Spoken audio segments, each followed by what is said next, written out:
Hello praise the Lord. இன்னைய வசனம் என்னவென்றால் வெளிப்படுத்தின விசேஷம் 2ஆம் அதிகாரம் 10வது வசனம் வாசிக்கிறேன், கேளுங்க. நீ படப்போகிற பாடுகளை குறித்து எவ்வளவும் பயப்படாதே. இதோ நீங்கள் சோதிக்கப்படும் பொருட்டாகும் பிசாசானவன் உங்களில் சிலரை காவலில் போடுவான். 10 நாள் உபத்திரவப்படுவீர்கள்.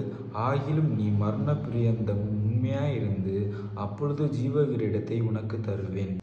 இந்த வசனத்தில் என்னவென்றால், நீ படப்போகிற பாடுகளை குறித்து எவ்வளவும் பயப்படாதே. உங்கள் வாழ்க்கையில் நீங்கள் எவ்வளோ கஷ்டப்பட்டுட்டு இருப்பீங்க, எவ்வளோ வேதனை உங்கள் வாழ்க்கையில், என்ன பண கஷ்டம், என்னென்னமோ கஷ்டம் உங்கள் வாழ்க்கையில் வந்து கொண்டே இருக்கான். ஆனால் நீங்கள் என்ன தெரியுமா, கஷ்டம் வந்து சரி பார்த்துக்கலாம், விட்டுட்டு போகலாம், அப்படி இப்படின்னு இருப்பீங்க. ஆனால் நீங்கள் இந்த வசனத்தின்படி தேவனுடைய வசனத்தை உங்கள்கிட்ட தேவன் பேசுகிறார், கேளுங்க. நீ படப்போகிற பாடுகளை குறித்து எவ்வளவும் பயப்படாதே. தேவனிடத்தில் ப்ரேயர் பண்ணி அவருக்கு உண்மையாக இருந்தால் அவரே சொல்லுறார், நீ நீங்கள் இனிமேல் படப்போகிற கஷ்டத்தை, பாடுகளை குறித்து எவ்வளவும் பயப்படாதே. என்ன கஷ்டம் வந்தாலும் பயப்படாதே, எவ்வளோ கஷ்டம் வந்தாலும் பயப்படாதே. இதோ நீங்கள் சோதிக்கப்படும் பொருட்டாகும் பிசாசானவன். இதோ நீங்கள் இனிமேல் என்னமா, அந்த பிசாசு அவனால் நீங்கள் சோதிக்கப்படும் பொருட்டு உங்களில் சிலரை காவலில் போடுவான்.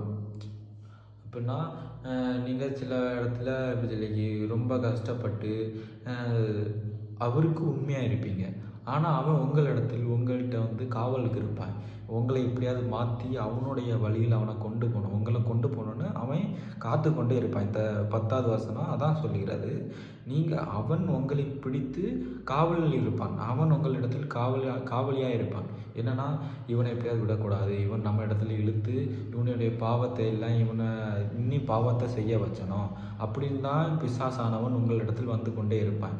என்னுடைய லைஃப்பில் அப்படிதான். ஆராதிக்காத நேரத்தில் எல்லாம் நான் சும்மா இருக்கும்போது என்னுடைய வாழ்க்கையிலும் பிசாசானவன் வந்து சில நேரமும் பிசாசானவன் வந்து அவனுடைய வழியில், அவனுடைய அந்த தப்பான எண்ணத்துடைய அந்த உலகத்தின் பாதையிலே என்னை இழுத்து கொண்டு போவான். ஆனால் நான் அதை தள்ளியும் நான் சில நேரம் யோசித்து, நான் இந்த தப்பை செய்து விட்டேன், ஐயோ இந்த தப்பை நான் செய்துட்டேனே, அப்படி இப்படி நான் எனக்கு மனசுக்குள்ளே நான் இந்த கஷ்டத்தை போட்டு நான் குழப்பி கொண்டே இருப்பேன். ஐயோ ஏசப்பாய்க்கு நான் இப்படி ஒரு துரோகத்தை செஞ்சுட்டேனே, அப்படி இப்படின்னு எனக்கே மன கஷ்டமாக இருக்கும்.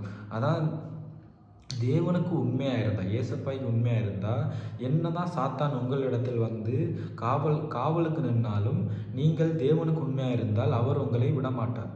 அடுத்த கேளுங்க.